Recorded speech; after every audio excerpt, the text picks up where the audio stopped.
começar apresentando, né, os participantes dessa próxima mesa redonda. Nós teremos como apresentadora a nossa colega Joyce de Castro. Ela faz parte da equipe Gasbras MG, uma das mosquiteiras. A Joyce é mestranda em Ciências e Tecnologia das Radiações, Minerais e Materiais, com projeto sobre análise de radionuclídeos em rochas geradoras de petróleo e gás natural. Ela é bacharel em Química Tecnológica pelo Centro Federal de Educação Tecnológica de Minas Gerais, tem uma experiência analítica no laboratório de trítio ambiental, foi uma pessoa que trabalhou muito no laboratório de trítio do CDTN.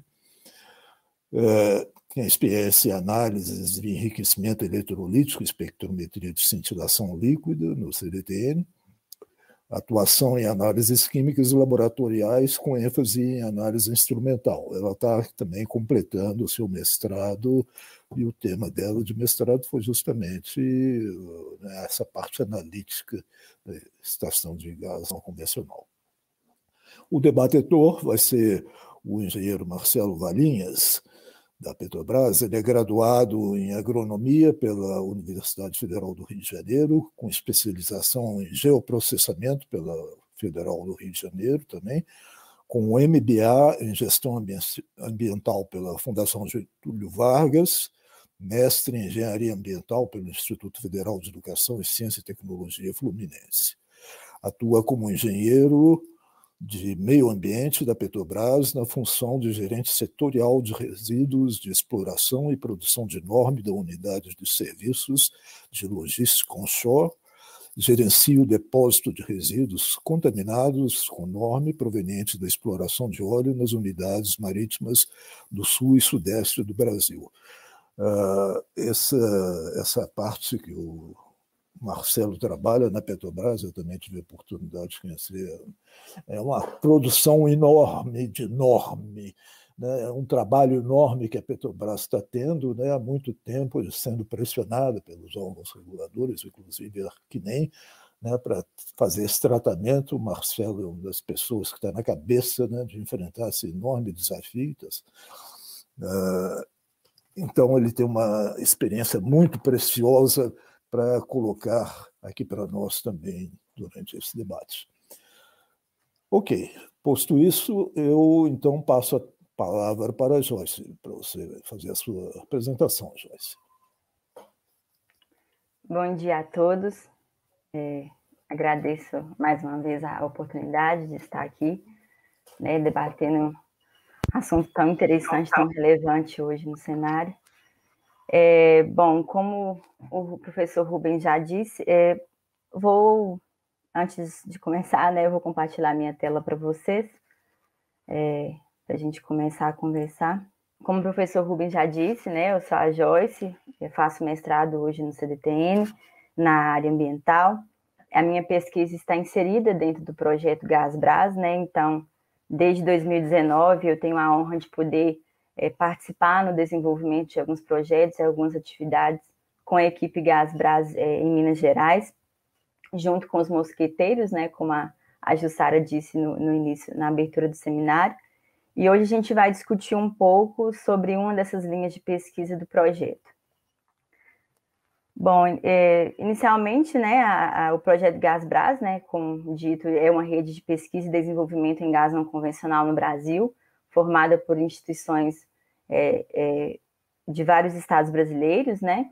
E em Minas Gerais, a equipe Gasbras é formada pela UFMG, pelo CDTN, pela IEG e pelo UFOP, sendo que o CDTN hoje ele tem um papel fundamental, né, na parte, no tema aqui exposto hoje, porque ele é especialista no uso de técnicas nucleares, né? Então, a gente vai falar um pouquinho sobre a radioatividade natural presente, né, sobre os recursos não convencionais. Então, brevemente sobre o CDTN, é uma instituição de ensino com projetos de mestrado e doutorado, de pesquisa, né, na área de tecnologia nuclear, na área de saúde, materiais minerais, no setor de meio ambiente, com aplicações de técnicas nucleares na indústria do petróleo, que é onde tem o meu projeto de mestrado, como dito pelo professor Rubens, né? A gente está analisando algumas rochas geradoras de gás não convencional, analisando os normes nessas rochas, e tem também projeto de doutorado como o do Gustavo, que também vai trabalhar um pouco nessa área dos normes. Bom, então, o nosso objetivo aqui, né, nessa discussão hoje, é debater um pouco e esclarecer alguns conceitos importantes sobre a radioatividade natural, suas contribuições ambientais e sua atuação na exploração de recursos não convencionais pela liberação de materiais radioativos de ocorrência natural. Aí, comentar alguns impactos e mitigações desses materiais, né? Bom, mas acho importante a gente, né, como e por que a radioatividade natural ela está associada à exploração desses recursos não convencionais. Bom, vamos começar relembrando rapidamente alguns conceitos sobre radiação, né, que é a energia liberada de uma fonte, e nesse caso a gente vai estar falando de um núcleo atômico, que por diversas razões o núcleo ele pode estar com excesso de energia, e está instável, né? Então, para buscar essa estabilidade, o núcleo emite a radiação. Então, a gente pode conceituar a radioatividade, que é a capacidade de um núcleo atômico em emitir radiação de forma espontânea. Então, existem os isótopos radioativos, né, também chamados de radioisótopos, que sofrem um processo de decaimento radioativo, que é essa emissão da radiação. Nesse processo se transforma em outro radioisótopo. Esse radioisótopo ainda é instável, emite radiação, e sucessivamente até formar um átomo estável, né? No último, é o que a gente chama de decaimento radiativo dos isótopos. Então, a tabela periódica tem vários elementos radioativos, né? Possuem elementos com vários isótopos radioativos, né? Que que emitem radiação e estão presentes e distribuídos no nosso ambiente, como, por exemplo, o urânio e o tório, né? Que são radioisótopos muito comuns no ambiente e dão origem a outros radioisótopos. Bom, a radiação, então, a radiação natural, né? Ela é toda a radiação presente, radioatividade natural, toda a radiação presente no nosso meio, desde a radiação solar, a uso na medicina nuclear, como raio-x, por exemplo, os raios cósmicos, em plantas de produção de energia nuclear, em alimentos e bebidas, nas nossas casas, em resíduos radioativos de indústrias, nos minerais que compõem as rochas, e em nós, né, nos seres humanos, estamos rodeados de radiação. Então, é inevitável fugir da radiação, né?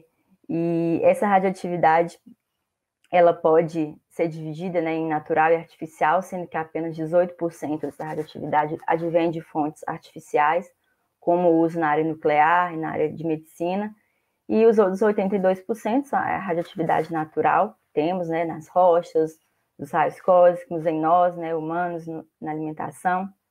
Mas existem algumas coisas na Terra, né, que possuem mais radioatividade que outras, né?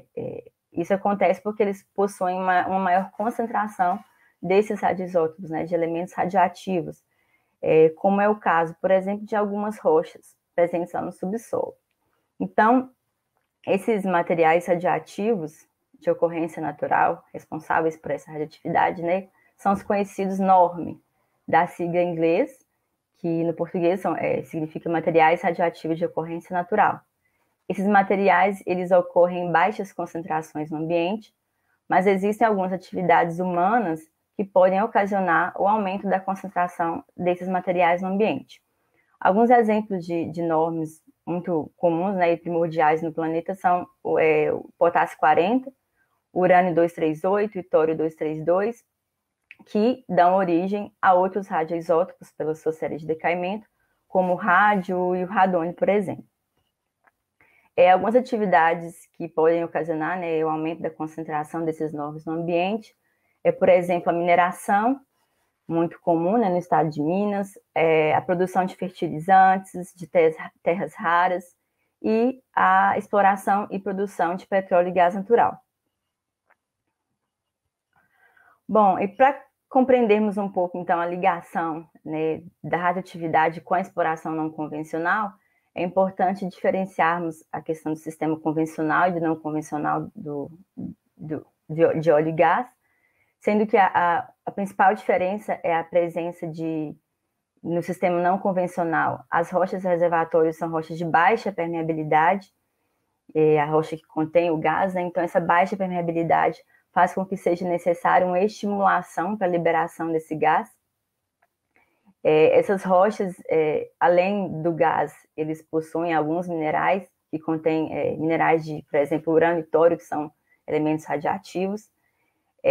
Então, nesse sistema não convencional precisa de uma estimulação. Geralmente é utilizado o fracking, né, o fraturamento hidráulico, que é um processo onde um fluido contendo aditivos químicos a alta pressão é inserido no poço, vertical e em seguida horizontal. Esse fluido a alta pressão consegue, então, fraturar a rocha, liberando esse gás, né, preso ali, esse gás ou óleo preso ali naquela rocha.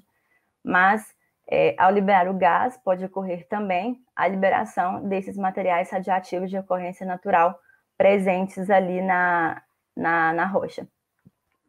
Bom, qual a importância, né, também desses estudos hoje, dessa relação?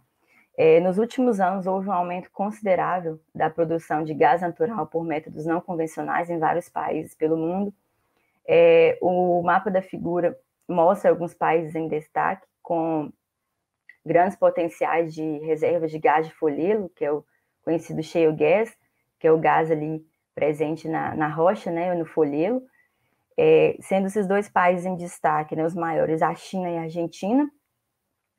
Mas a gente tem hoje que os Estados Unidos, por exemplo, ele é referência na exploração de recursos não convencionais devido às suas grandes reservas no estado da Pensilvânia.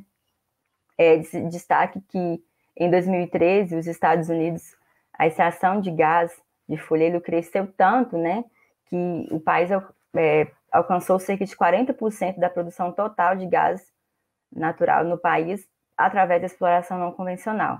Então, hoje, os Estados Unidos mudou completamente seu cenário econômico a partir dessa exploração. Um outro país em destaque, né, aqui na América do Sul, a Argentina, que a grande responsável pela produção desse gás natural, desse shale gas na Argentina, é a bacia de Neuquén, né, que contém a formação Vaca Muerta, que é onde contém esse gás de folhelo. A extração de gás não convencional na Argentina, ele proporcionou um inquestionável desenvolvimento econômico e socioeconômico para a região, né? São alguns dos países, né, citados. Mas o Brasil, né, como dito anteriormente, o Brasil não possui exploração de recursos não convencionais, mas já existem diversas pesquisas, né, como aqui o Projeto GásBras tem desenvolvido, sobre o potencial de geração de gás nas bacias sedimentares brasileiras. Então, né, como é uma das linhas de pesquisa do projeto, a figura do mapa do Brasil mostra algumas bacias sedimentares em destaque, com potenciais de reservas para exploração de recursos não convencionais. Mas lá atrás, quando surgiu essa possibilidade da exploração não convencional no Brasil, surgiram também alguns movimentos contra nessa utilização da técnica, né? Geralmente são estudos mais embasados, sem tanto embasamento técnico, e que focavam muito nos impactos que poderiam ser causados pelo fracking. Bom, a figura a seguir só esclarece melhor, né, a técnica do fraturamento hidráulico, mostrando melhor as fraturas que são, né, abertas aqui com o fluido a alta pressão, o fluxo que o gás e o fluido retorna para a superfície, para ser recuperado.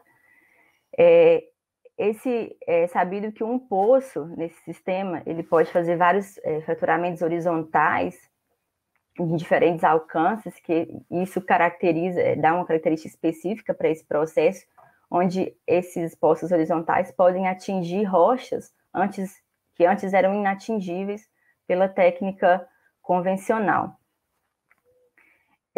Desculpa. Bom, a figura a seguir só, né, mostra um pouco esse processo do fraturamento hidráulico com destaque. O trifólio mostra que seriam pontos de concentração poderia ocorrer a liberação desses materiais radioativos de ocorrência natural. Né? Lá no início, pela fratura, eles podem ser liberados percorrendo o poço aqui, na horizontal e na vertical, junto com o fluido. Esses materiais radioativos podem interagir com alguns aditivos químicos do fluido podem precipitar aqui no tubo, que vão causar algumas incrustações, formações de lodes, vou mostrar a seguir. Aqui no início do poço, se não houver uma cimentação correta, né, bem devida, pode ocorrer também a liberação para as águas subterrâneas, mas isso é quase improvável. A questão aqui na superfície, né, de saída do gás, de alguns elementos radioativos que são gás, questão de armazenamento, desculpa, e envio para tratamento. Na figura a seguir, complementar a isso, a gente pode ver aqui no subsolo a relação, né, dos processos de decaimento desses materiais radioativos, na série aqui do urânio, do tório. Destaque aqui para o rádio, por exemplo, pode se depositar aqui nos tubos, né, nas tubulações. O radônio, que é um gás, pode sair aqui, mas como ainda é instável, decai em outros produtos que podem ali aderir ao solo e às águas. Então, são locais, né, onde pode ocorrer a liberação e contaminação desses materiais radioativos de ocorrência natural, se não forem bem controlados. Bom, aqui são um exemplo do que, né, a incrustação e a precipitação desses materiais nas tubulações pode ocasionar, nas tubulações que são utilizados nos processos tanto do sistema convencional quanto do não convencional. Então, a gente tem, né, alguns problemas associados à liberação desses materiais. Esses equipamentos com essas incrustações, vai chegar um momento que eles devem ser substituídos. Então, eles devem ser, né, descartados, ou, na verdade, colocados em locais devidos, né, corretos para descarte, para que não ocasionem uma exposição maior dos trabalhadores a esse tipo de contaminação, consequentemente, geração de resíduos. Então, esses materiais podem chegar a solos e águas, podendo contaminar mananciais de água potável. E existe também na literatura alguns relatos sobre contaminação a partir das substâncias químicas que são usadas no fluido de fraturamento. Então, são alguns problemas associados que, se não controlados, né, devidamente, podem serem consequências desse tipo de processo. Bom, em relação à regulação, acho que o nosso convidado vai saber falar com mais detalhes sobre isso, mas a nível mundial, a Agência Internacional de Energia Atômica é quem regula o setor de tecnologia nuclear, e a nível nacional é a CENEM, que é a Comissão Nacional de Energia Nuclear, uma instituição associada à Agência Internacional. A CENEM é constituída de várias instituições ao redor do Brasil, entre elas o CDTN, né? E a CENEM tem várias normas e regulamentos sobre o setor nuclear no Brasil, sobre rejeitos radioativos, regulação, entre outros. Bom, assim, uma breve conclusão sobre o assunto. Acho que o assunto é muito amplo, tem muito a que se discutir. Espero que tenha conseguido expor pelo menos alguns pontos, né? Porque tem bastante coisa a se comentar também. Mas a gente pode perceber que a radioatividade está presente no nosso dia a dia, é importante em vários aspectos, né, vários benefícios através da radiação, mas é um tema de grande complexidade, principalmente nas indústrias e nos locais que podem ocasionar a geração e a liberação dos NORM. E com isso tem uma grande necessidade e importância da introdução de medidas de proteção radiológica com o controle e otimização da exposição desses produtos, né, desses materiais. Bom, e para, né, direcionar um pouco o debate, gostaria de deixar alguns questionamentos também à mesa, que a questão de como introduzir de forma segura alguns conceitos ainda sobre a radioatividade no meio industrial, é algo interessante a se conversar. A questão de minimizar esses impactos, né, associados à liberação do NORM pela indústria de óleo e gás no Brasil, e sobre o tratamento desses resíduos. Acho que é um assunto que dá, assim, pano para manga. Se a gente ficar aqui o dia inteiro, a gente conseguiria discutir bastante coisa, mas São pontos interessantes a se colocar. E, bom, gostaria de agradecer a oportunidade de falar sobre o tema, né? É um pouquinho do que eu consegui estudar nesses anos de mestrado. Dentro do projeto GásBRAS, a gente desenvolveu, como o Vinícius falou, alguns cadernos temáticos que vai ter um pouco mais a fundo alguns temas, né, que podem ser acessados daqui para frente, né, daqui a um tempo. Então, mais uma vez, gostaria de agradecer e passar a bola para o professor. Bom dia a todos. Joyce, parabéns pela apresentação. Ficou muito claro da gente entender os fundamentos. Eu acho que isso foi muito importante. Obrigado, professor Rubens, pelo convite. Obrigado a toda a rede GásBRAS. Vou tentar colocar aqui a minha contribuição e já tentando, quando colocar aqui, fizer a minha apresentação, tentar responder um pouco dos questionamentos que a Joyce colocou aí.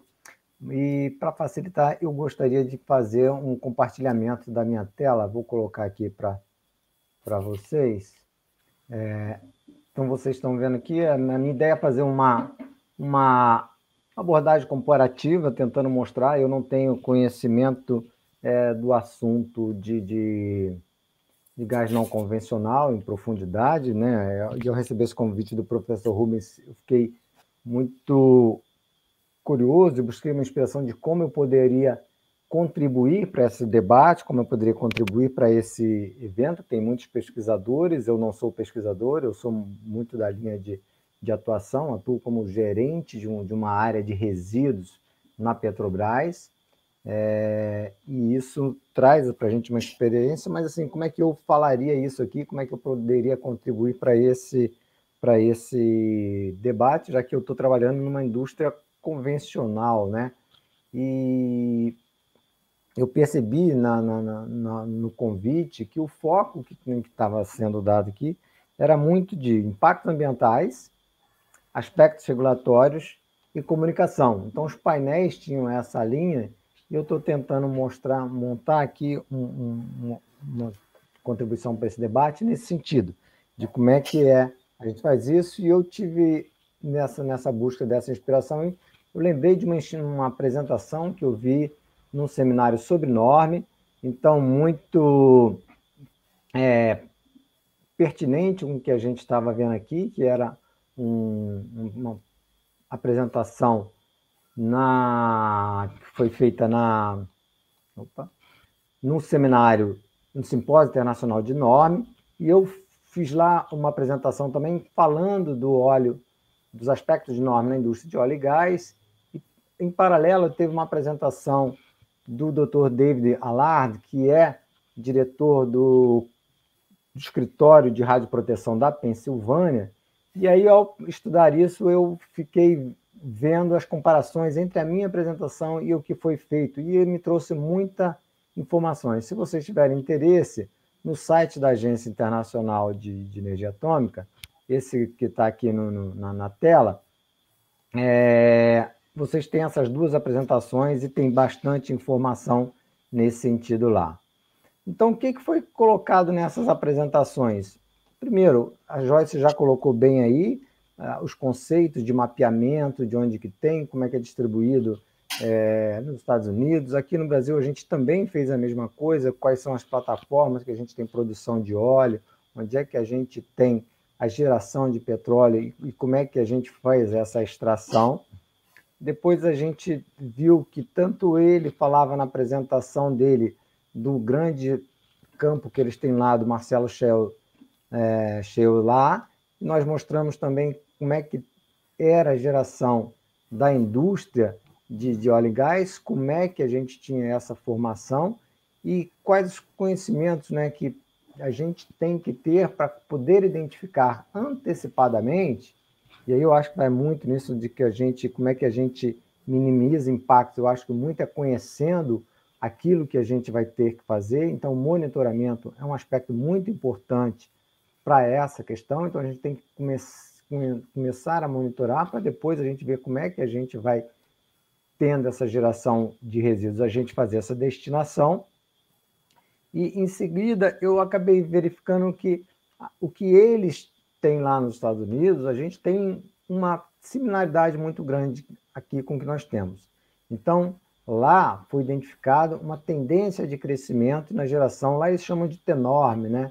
Eles colocam que o norme é de origem tecnológica, então eles colocam essa denominação que não é muito usual dentro dos conceitos da agência internacional. E também nós aqui temos essa tendência de crescimento, se vocês olharem um pouco só no viés desse gráfico que aparece aqui, eu acho que eu não estou mostrando em modo apresentação. Ficou em modo apresentação? Ficou melhor agora? Sim, agora ficou grande. Perdão, pessoal, me desculpem. Então, assim, do ponto de vista de que a gente tem aqui, se vocês observarem, né, a tendência desse gráfico é um viés de crescimento de resíduos perigosos, que no nosso caso aqui são as borras oleosas, sucatas e as incrustações. Teoricamente, também serão, não as borras oleosas, mas as sucatas e as incrustações, serão resíduos que se tem possibilidade, probabilidade muito alta de se ter nesse processo. Eu identifiquei também na apresentação do Dr. David da Pensilvânia uma geração de tubos grande, pelo que está se colocando, né? Lá eles têm, me parece que uma questão de possibilidade, às vezes, até de enterrar esses tubos para não ter uso. Aqui no Brasil, a gente teve como experiência de um descomissionamento um processo de geração de 80 mil tubos. Esses tubos tinham incrustações e a gente não poderia colocar isso para indústrias siderúrgicas, então houve a necessidade de fazer todo um processo de limpeza para poder fazer a separação daquele material que você teria aderido aos tubos. Então a Joyce colocou ali algumas figuras muito interessantes, como é que vai fechando o diâmetro do tubo com essas incrustações. A forma de se tirar isso é ou por hidrojateamento dentro do tubo, ou algum processo químico ou de raspagem, mas são processos que têm um custo nisso para que você possa ter à disposição das sucatas, depois de limpas, segregadas das incrustações, que no nosso caso são entamboradas para poder ir para os depósitos. Nós não temos ainda uma disposição final regular, a Joyce colocou isso. Uma das questões que eu acho importante, tentando ver na linha do que a Joyce perguntou, como é que a gente pode minimizar isso. A Petrobras tem estudos de como é que eu retardo essa incrustação nos tubos, como é que eu uso nos fluidos alguns produtos que têm uma capacidade de retardamento dessa incrustação. Lá nessa apresentação nos Estados Unidos é muito focado em radônio, né? Como é que foram os testes, né, para poços de produção não convencional. No nosso caso aqui, a gente tem em fundos de tanque uma geração de borra oleosa, de incrustações das sucatas, como eu mencionei anteriormente. E aí, isso entamborado, eu não tenho dentro do nosso aspecto regulatório uma destinação prevista, eu tenho um limite de dispensa estabelecido pela CNEM, que nos coloca um limite bastante restritivo do ponto de vista da disposição final, que é o conceito de 1 becquerel por grama. Então, abaixo de 1 becquerel por grama, eu estou isento da regulação, eu posso destinar isso, segundo a norma, de qualquer forma, mas isso não é qualquer forma, porque esse resíduo ele agrega duas características. Ele, além de resíduo perigoso, ele é um resíduo considerado radioativo se ele for acima de 1. Então, eu não tenho o que fazer com ele. O que a gente tem hoje de alternativa é o armazenamento. Só que numa produção crescente, como eu mostrei naquele slide anterior, isso chega a um limite que você não tem mais depósito que suporte isso. E aí você começa a ter um problema em que você tem um gargalo de não ter uma destinação. É o que a Joyce perguntou com relação ao tratamento de resíduos. que resíduos o que a gente pode fazer com esses resíduos? A CDTM tem um trabalho aí de que a gente, olha, podemos reduzir volume nesse material? Existe possibilidade de ter uma redução de volume, remoção dos líquidos e do óleo, deixar somente a parte sólida realmente mais pronta para um armazenamento definitivo, porque dentro do aspecto regulatório, o repositório final seria providenciado, né, seria, por lei, estabelecido pelo governo, mas não se há uma expectativa nesse sentido, né? Então, enquanto isso, fica no que se chama de depósitos iniciais, que são aqui no lado direito aqui dessa foto, a gente vê aqui umas estantes com os tambores armazenados com essas borras e incrustações. E os dois trabalhos chegam a conclusões assim, bastante parecidas, muito naquela linha do foco que o debate aqui está sendo proposto, né? Qual é o escopo regulatório que se necessita para isso? E aí eu acho que vai aqui uma experiência que a gente tem passado, quando esse aspecto regulatório ele tem uma inserção de diferentes reguladores, a complexidade aumenta. Vou citar um exemplo aqui com relação a que a Joyce também colocou, em termos de tratamento de resíduos. Quando eu tenho uma borra oleosa, ela tem uma regulação como resíduo perigoso feita pelo IBAMA. Mas, se ela tiver contaminação, ela é regulada pela Comissão Nacional de Energia Nuclear.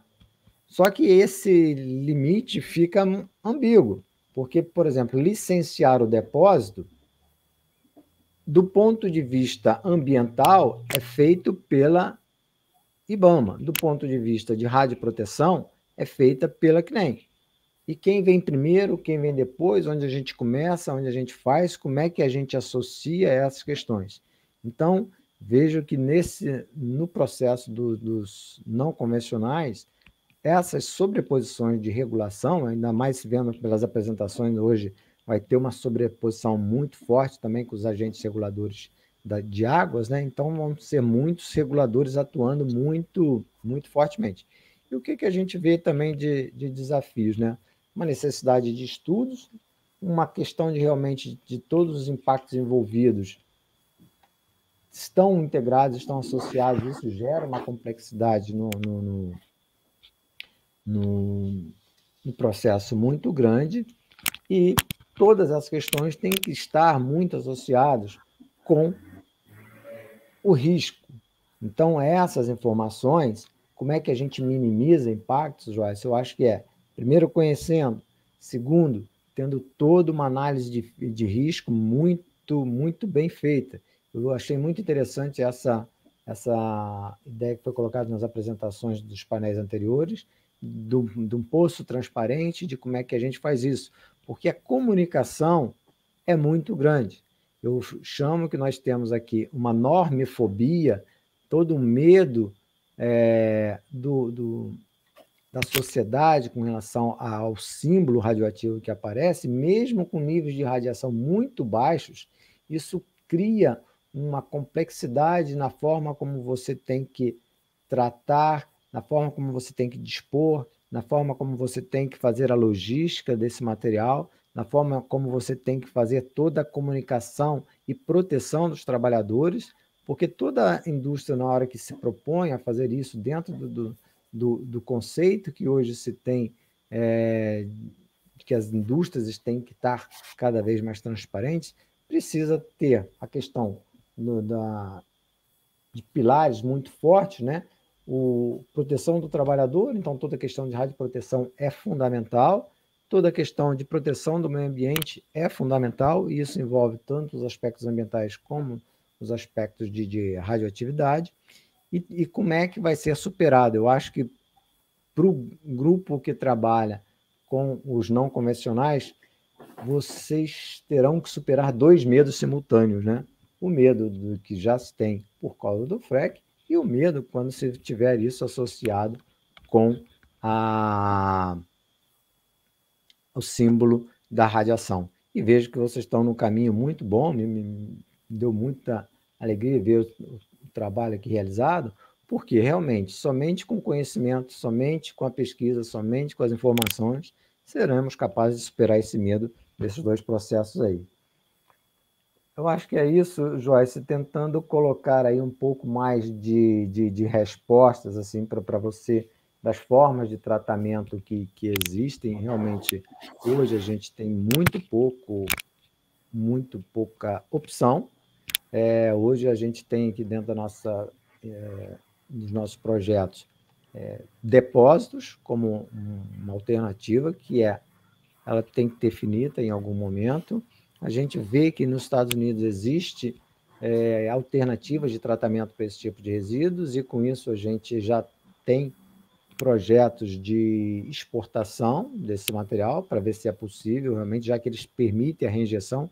Eu vi numa discussão dos painéis anteriores uma abordagem que dá muito trabalho, porque realmente como é que vai ser autorizado a reinjeção, se para reinjeção de água, para recomposição de aquíferos é difícil, imagino para reinjeção de resíduos, como é que deve ser complexo. Eu acho que é isso, eu acho que as questões dos conceitos realmente na indústria precisa ser melhor debatida. Eu acho que esse assunto não pode ficar como um assunto secundário, ele tem que vir à pauta, porque não se pode, dentro de um planejamento, dentro de uma estruturação de um projeto, você pensar nessas questões ao final da linha do processo. Você terá muito mais trabalho disso, e conhecendo isso será muito importante para a minimização desses impactos que são previstos aí. Muito obrigado, Marcelo. Foi muito importante o que você adendou aqui ao nosso debate, muito assunto para a gente pensar no futuro. Eu não sei se a gente tem mais tempo, quer dizer, com a coordenação, ou se já esgotou o nosso espaço. Temos sim, Rubens. Temos? Sim. Bom, então, se alguém quiser se manifestar, aproveitando essa oportunidade.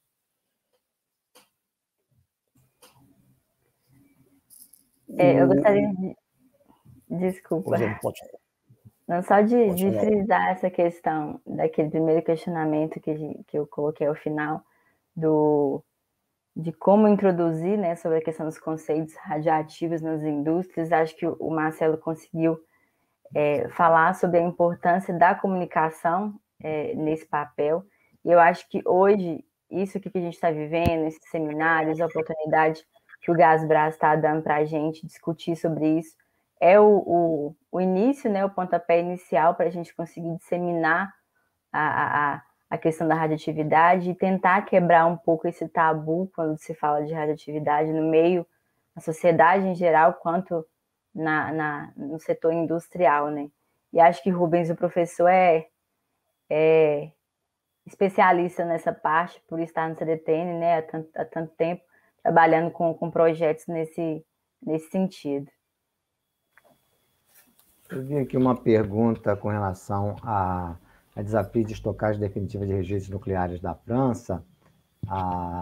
Acho muito importante, né, a professora, a Catarina faz, deixa eu ver, não vi o nome da pessoa que faz, o Edmilson, assim, diferente de um armazenamento nuclear, em que você tem um alto nível de radioatividade, realmente se requer locais específicos ou em subsolo, daí há uma normatização internacional muito bem definida nesse sentido, né, em termos de meia-vida, atividade do material que está se colocando e locais onde vai ser isso colocado. Se você faz isso subterrâneo, como é que você faz isso?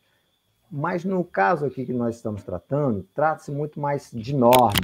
Então, norme tem um nível de radiação muito mais baixo, pelo menos aqui para a nossa indústria. Eu não sei como é que chegariam os níveis da indústria de gás não convencional, mas os níveis são baixos. Então, eu vejo que tem experiências muito interessantes na Noruega, no Reino Unido, em que você define alguns limites que considera, além do limite de injeção, vamos dar um exemplo aqui de 1 becquerel. Aqui no Brasil nós só temos 1 becquerel, abaixo disso está dispensado, acima você não tem o que fazer. Então você não tem alternativa de exposição. No Reino Unido e na Noruega, eles colocam que o abaixo de 1, ok, para respeitar todo o processo de proteção das pessoas. Entre 1 e 10, esses resíduos são regulados pelos órgãos ambientais. E dentro dessas áreas, você tem controles de radioproteção. Então, você está associado a esse tratamento condicionado a um tratamento de proteção, controle de radioproteção. Pode ser de uma maneira que você tenha um volume por ano de recebimento disso, você coloca isso ou em aterros industriais, em camadas ou em células separadas, então você tem essa estrutura. E acima desse patamar, que não estou aqui colocando uma definição de um número, mas eu acho que ele é muito viável, você ter 10 becquerel, acima de 10 becquerel, aí sim, é um nível de radioatividade que deve ser considerado como uma necessidade de controle regulatório do ponto de vista de radioatividade, e você vai ter que trabalhar com redução de volume para não ter um volume muito grande, extração de líquidos desses materiais, armazenamento em material. Na Noruega, foi feito, a gente viu uma apresentação de uma empresa em que ela fez um túnel numa pedreira, uns túneis de uma profundidade acho de 500 metros, uma linha para colocar esses materiais acima desse valor que estabeleceram lá na Noruega em armazenamento. Isso feito pela iniciativa privada. Então, é importante um conhecimento desse aspecto para que você também trabalhe no processo de estimulação do mercado.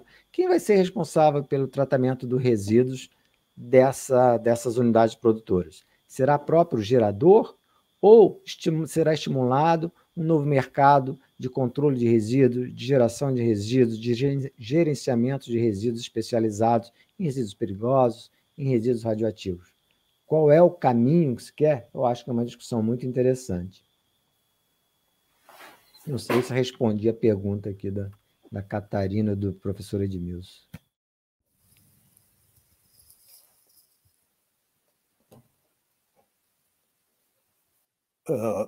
Marcelo, aqui no Brasil, com relação a essa questão dos resíduos de baixo nível, a CNEM vem trabalhando, o CDTN, inclusive, é o polo da CNEM, onde esse trabalho tem sido desenvolvido com mais intensidade, num repositório para rejeitos radioativos de baixa e média atividade. É claro que isso aí está além das atividades que vocês têm aí na Petrobras, mas em alcançando esses níveis, né, existe, né, essa perspectiva. Ainda tem muita coisa a se definir, né, de se construir um repositório no Brasil. Já há todo um trabalho de localização, né, são coisas bastante delicadas de se fazer, onde é que vai se colocar isso no território nacional, que metodologias vão ser empregadas.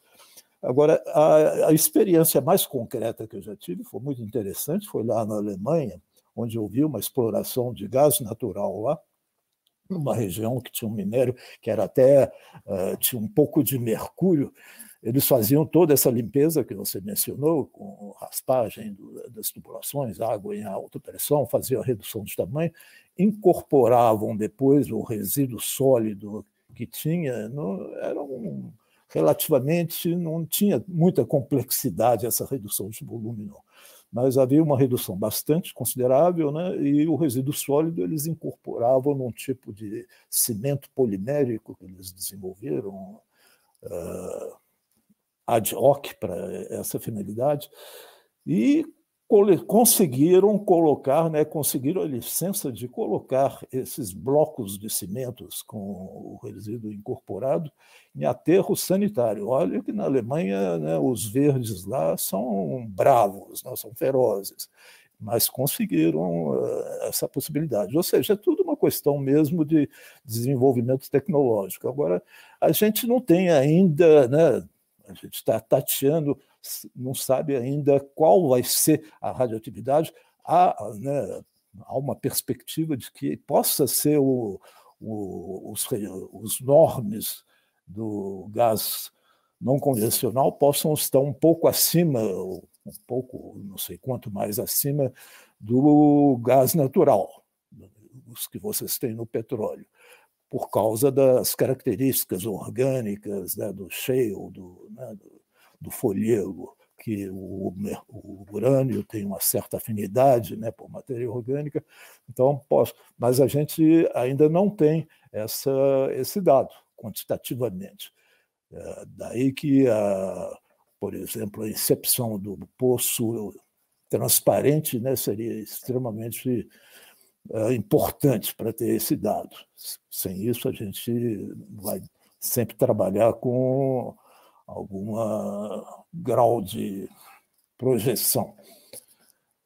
É a situação que nós temos no momento. Tecnologia para isso já existe no mundo, vocês mesmos estão desenvolvendo, né? Tem esse projeto que você mencionou, que estão arquitetando junto com nós no CDTN para ver o equipamento que vocês estão operando lá em Sergipe, né? Então, existe, né? Agora tem que adaptar às condições locais de cada gás não convencional vai ter a sua identidade própria, né? Eu concordo, sim, muito, muito boa a tua colocação com relação à experiência da Alemanha. E concluindo aqui, já vi aqui o sinal aqui da organização. Eu acho que é muito importante essa questão de conhecer previamente. Eu acho que uma das formas que a gente está vendo hoje, e a gente está sugerindo para todos os nossos processos também de descomissionamento, é como é que a gente conhece mais a informação prévia dos processos, como é que a gente analisa que partes do equipamento a gente tem que monitorar com maior frequência para você ter as informações. Olha, se eu sei que em algum trocador de calor ou alguma conexão eu tenho a indicação de uma medição de taxa de dose ali naquele lugar, quando eu vou fazer isso? Vou começar a coletar material, pesquisar esse material, ter as informações, a amostragem disso. Eu acho que isso é importante. Eu acho que esse grupo está num caminho, porque com conhecimento, realmente, você consegue trabalhar nas mudanças que virão de uma forma ou de outra. Eu acho que isso é fundamental, ter esse conhecimento aí, e é muito, muito importante, porque, como eu citei, são dois medos que a sociedade coloca para o trabalho, para a produção, e que só podem ser superados realmente com conhecimento. Queria agradecer ao convite da Rede Gasbras para a gente participar desse debate, a CDTN pelo apoio que nos dá, todos os desafios que nós passamos aqui, na presença do professor Rumens e da doutora Menônia, e agradecer a Joyce também pelo convite, pela parceria aí nesses debates aí. Muito obrigado a vocês. Bom, eu que te agradeço, Marcelo, obrigado a você também, Joyce, e toda a sua dedicação durante esse tempo todo, mas o nosso tempo está esgotando, então, para não prejudicar os outros apresentadores, eu deixo aqui o meu muito obrigado pelas valiosas contribuições e devolvo à coordenadora. Obrigada também, gente. Tchau.